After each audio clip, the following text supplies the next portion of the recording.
14 para las 11 de la mañana, es jueves, es día de compartir biografías aquí en el aire de la redonda y para eso está Fernando Melio. Buenos días, ¿cómo les va? ¿Todo bien? Bien, caluroso, pero lindo. Caluroso. Se está poniendo caluroso el temita afuera. Vamos a hablar hoy de Vlad Tepes. Mas, sin embargo, comenzaremos primero con la historia de su padre, el señor Vlad Drácul. Y ahí ya empezamos a dar alguna pista. Vlad Tepes, sí. Pertenecía a la orden, Vlad Tepes. a la orden de, exactamente. En su país. Pertenecía a la Orden del Dragón, su padre, una orden de caballeros creada por emperadores germánicos para luchar contra los turcos, y el símbolo de dicha orden era una serpiente alada. Este señor, Vlad Drácul, su nombre se traducía como Vlad el Dragón, aunque Drácul también significa diablo en la cultura de aquella zona. El rey de Hungría, por sus hazañas en la guerra contra los otomanos, le entregó a Vlad Drácul una gran porción de tierra para que gobierne. Él ya era príncipe de Valaquia y se le entregaron tierras al norte de su principado en la región de Transilvania. Y ahora ya no queda ningún tipo de dudas. Hablaremos hoy de Vlad III Draculea. Draculea significa el hijo de Drácul. ¿Quién es quien inspiró a Bram Stoker para escribir la famosa novela Drácula? Este señor nació... Es muy importante eso que decís. Porque mucha gente dice que Drácula no existió. Drácula... No existió en los términos cinematográficos. No existió en el término literario que escribió Bram Stoker, porque era un señor que chupaba sangre. Ahora, aunque... No, pero digo, existió un señor... Gente que chupa sangre desde siempre. Bueno, ha llegado a ser presidente. Pero quiero decir, existió un señor en el cual se basó para escribir un personaje. Exactamente. Nacido en noviembre... Estaba vivo. El que vos vas a hablar es un hombre que vivió. Un señor, un señor de carne y hueso que... Vlad Tepes. Vlad III Tepes, que después diremos que es Tepes. En noviembre o diciembre de 1431 nació en Sigisoara, en la región de Transilvania, hoy en Rumania, Vlad III Draculea. Tuvo una infancia un poco complicada, porque a los 13 años, en 1444, su padre lo entregó junto a su hermano como rehén, su hermano Radu, que sería protagonista en su historia, como muestra de su misión al sultán del Imperio Otomano. Fue criado por el sultán Mehmed II con la intención, por supuesto, de evitar una nueva traición por parte de su padre, con quien tenía muchos problemas limítrofes, estaba mucha guerra entre Hungría, Turquía y lo que hoy es Rumania, podríamos decir. En 1447, cuando volvió del exilio a sus 15 años, se enteró que su padre había muerto, apaleado, que su hermano mayor, Mircea, también estaba muerto. Le habían quemado los ojos con un hierro caliente y lo habían enterrado vivo, como para que no sufra mucho. Yo creo que se murió. Por supuesto. Después. Todo esto fue llevado a cabo por el conde Juan Unyadi, quien era apoyado por los boyardos. ¿Quiénes eran los boyardos? La aristocracia local de aquella época, a los cuales Vlad Drácul, el padre de nuestro protagonista de hoy, odiaba desde toda la vida, así que ahí tenía problemas absolutamente con todo el mundo. Como sabían de su lealtad, los turcos, ¿qué dijeron? Vamos a poner a Vlad Draculea, nuestro amigo Vlad III, como príncipe de Transilvania, luego rey de Valaquia, así se dice, y en septiembre de 1444 es coronado a los 17 años. Sin embargo, los húngaros, que no les gustaba mucho la idea, lo expulsaron por orden de Juan Unyadi, quien había asesinado a su padre, y este pibe empieza, con solo 17 años, a recorrer toda la zona buscando el apoyo de toda la gente que estaba allí alrededor y que él le era fiel a su padre. El último lugar donde llega es la corte de Juan Unyadi, quien había asesinado a su padre, quien lo adopta como consejero por conocer mucho a los turcos con quienes estaba en guerra. Tuvo un momento ideal para atacar a Vladislav II, que era el entonces príncipe, y se convierte con 24 años en príncipe de Valaquia, ahora sí formalmente, ya lo había sido y había durado muy poquito, en 1456, derrotando a quien era el voivoda, y así se llama el gobernador de una provincia. Exactamente. Y de sus fuerzas militares. Como el técnico de Defensa y Justicia. Exactamente, voivoda. Un delegado papal que lo conoció algún tiempo después dijo que no era muy alto, pero sí corpulento y musculoso, tenía apariencia fría e inspiraba cierto espanto. Tenía la nariz aguileña, fosas nasales dilatadas, un rostro rojizo y delgado y unas pestañas muy largas que daban sombra a unos grandes ojos grises y bien abiertos. Las cejas negras y tupidas le daban aspecto amenazador. Llevaba bigote y sus pómulos sobresalientes hacían que su rostro pareciera aún más enérgico. Durante la primera parte de su reinado se ocupó de los problemas internos. Algunos dicen primero miremos para adentro, entonces, ¿qué empezó a hacer? Tenía problema con los boyardos, empezó a ocuparse un poquito de ellos. No solo le quitó los beneficios económicos, dándoselos a la gente que era sus aliados, sino que, por ejemplo, en la Pascua de 1459 hizo un gran banquete, invitó a todos sus enemigos, los boyardos, y cuando terminaron de cenar, a los más viejos los empaló a todos. Por eso le decían empalador. Claro. Exactamente. Es lo que quiere decir tepes, ¿no? Tepes quiere decir empalador. Los empaló a todos. Y a los que no, a los más jóvenes, los hizo caminar 120 kilómetros hasta Tragoviste, donde había un castillo que estaba abandonado, y les dijo, muchachos, reconstruyan este castillo, el castillo de Poenari, que hoy es conocido como el castillo de Drácula. Sobre todo para los más pibes hay que contar que el empalamiento sí, es un método de muerte y de tortura de los más horrorosos que ha inventado la humanidad, que ha inventado muchos horrores. Que es insertar un palo por cualquiera de los orificios. Por cualquiera de los orificios que tiene y dejar que y te cuelgan de ahí y de a poco tu propio peso te va atravesando. Te cuelgan de donde te cuelguen. El que más le gustaba, el empalamiento que más le gustaba era el empalamiento que concluía con la estaca saliendo por la boca. ¿Por la boca o por...? Sí, por donde salía. Ay, por favor, bueno. Que atraviese un palo todo el cuerpo. Sí. Y, digamos que también se usó en la Argentina en algún momento de empalamiento y unos cuantos siglos después. Por alguna persona que aparece, por ejemplo, algún billete, qué sé yo, ese tipo de cosas. Sí, sigamos. Recorría las ciudades de la región en Transilvania buscando imponer su condición de gobernante y les pedía o tributos o soldados o lo que fuere, y a los que no aceptaban, por supuesto, los empalaba. Los empalaba, así es. En 1459 fue a una ciudad de Transilvania llamada Brasov, y eran unos tipos que se habían rebelado un poco contra él, entonces hizo empalarlos a casi todo el pueblo alrededor del mismo, 30.000 tipos empalados en círculo alrededor de la ciudad, vivos, todos ellos, como un método de tortura, hasta que se morían, por supuesto. Él disfrutaba mucho de este tipo de cuestiones. Era una persona. Sin embargo, se empezó a hacer de noche y estaban todos empalados ahí y él quería verlos y no podía. ¿Qué hizo entonces? Prendió fuego a la ciudad. Para tener luz. Para tener luz, claro, y para poder ver. Y además que los empalados no solo sufran por estar empalados, sino por ver cómo su ciudad terminaba destruida. 30.000 tipos. Para algunos fue un héroe. Este señor fue un héroe de Rumania.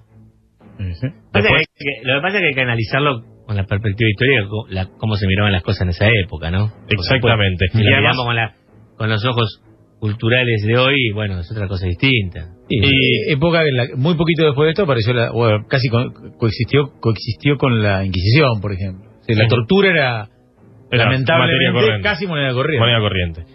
Entre 1456 y 1462, en 6 años, se cree que empaló a unas 100.000 personas.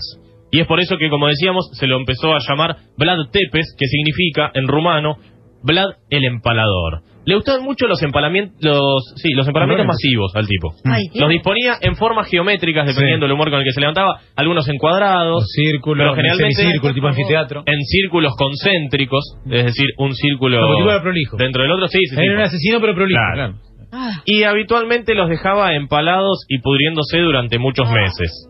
La altura del palo en que los empalaba indicaba el rango de la persona a la que estaba empalando. A un caballero. Si eras un croto te empalaba y nomás. Claro, si eras un croto te empalaba en un palito chiquito, así.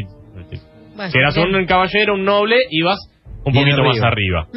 Se dice también que en esto, como habíamos hablado de esa cena de Pascuas que había hecho, llamaba siempre a las víctimas a comer, y los que iban a comer ya sabían cómo terminaban. Pero además, la última cena. Pero además, se cree que se bebía muchas veces la sangre de aquellos a quienes empalaba, mojaba el pancito. Medio mito eso. Es un mito, por supuesto es un mito. Pero de ahí nace un poco la leyenda de Drácula. La leyenda de Drácula. Sí, obvio. Otro mito, que lo creo un poco más real, es que cocinaba a sus víctimas y se las servía en un banquete a sus familiares para que comieran la carne de ellos mismos. En 1461 ya había solucionado todos los problemas internos que tenía y se empezó a ocupar del exterior, principalmente del Imperio Otomano, de los turcos que se le venían encima. El sultán Mehmed II, quien era quien lo había criado, envió a su colaborador llamado Catabolinos y le dijo: venga que el sultán quiere hablar con usted, lo esperamos aquí a la orilla del río Danubio. Cuando llegó le habían tendido una trampa. Sí. Por supuesto. Lo estaba esperando un ejército.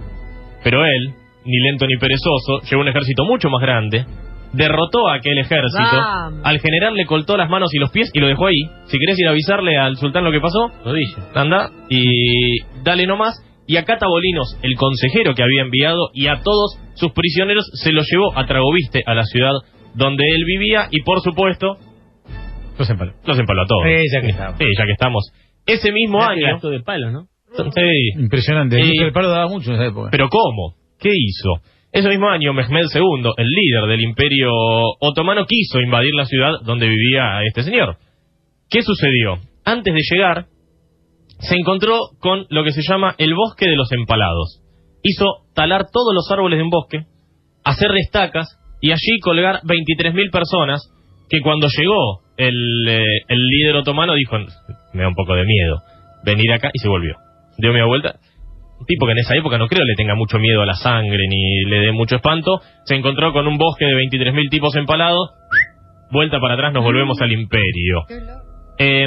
Además, sucedió algo muy particular porque Constantinopla, temiendo la invasión de Vlad en 1462, quiso invadir el Imperio Otomano, derrotó a algunas tropas, se empezó a vaciar Constantinopla. La gente se empezó a ir masivamente de Constantinopla temiendo que Vlad conquistase. Era una especie de capital del mundo. Era como, ¿no? Capital, ni hablar del imperio, pero era una ciudad enorme. ¿Dijiste 1462. Y acababa de caer, 1453 cayó el Imperio Romano en Constantinopla. Ajá, exactamente. Así que nada, acababa de caer el Imperio Romano. Pero ciudad gigantesca que, como decíamos, estaba vulnerable por haber caído.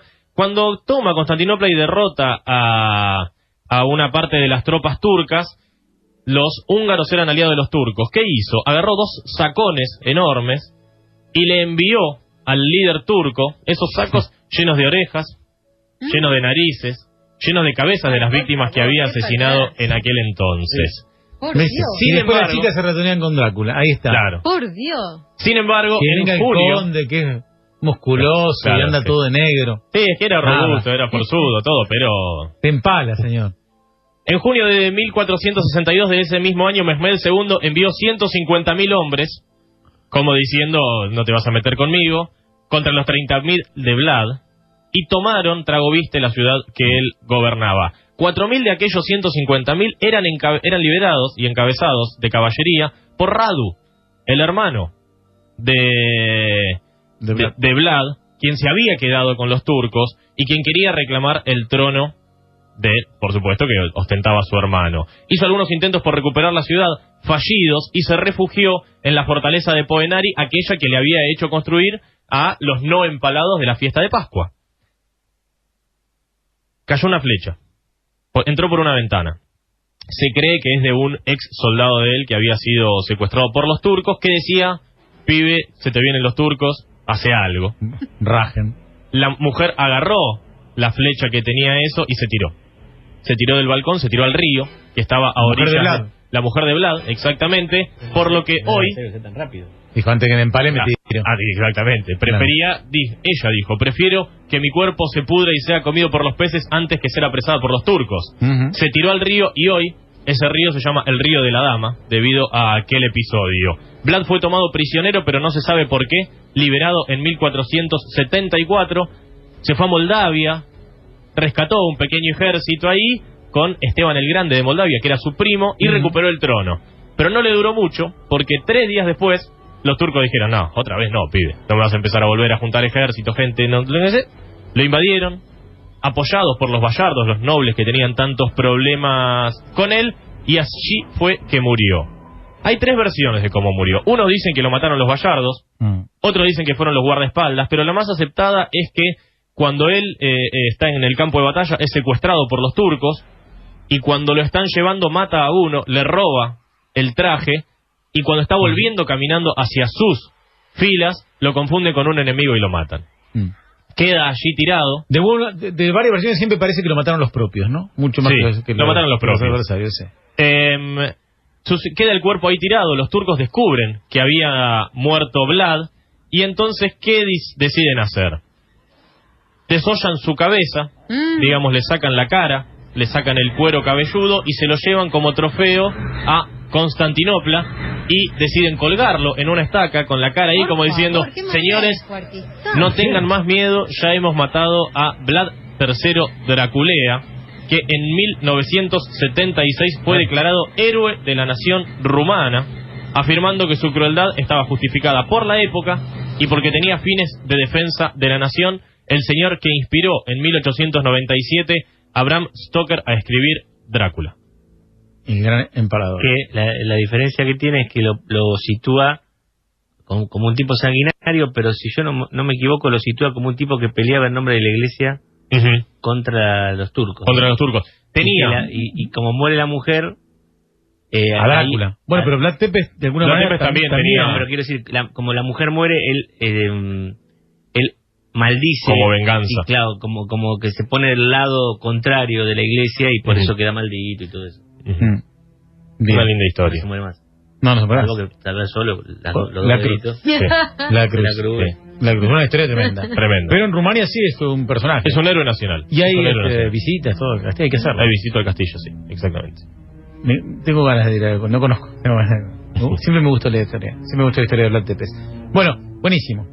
Me alegro. Hemos conocido al Drácula... Por este bloque tan sanguinario. Al Drácula posta. Al Drácula verdadero. Pueden ir a desayunar, ¿eh? Claro, ahora sí, ya está. Ahora sí. Ojo con lo que me muerden.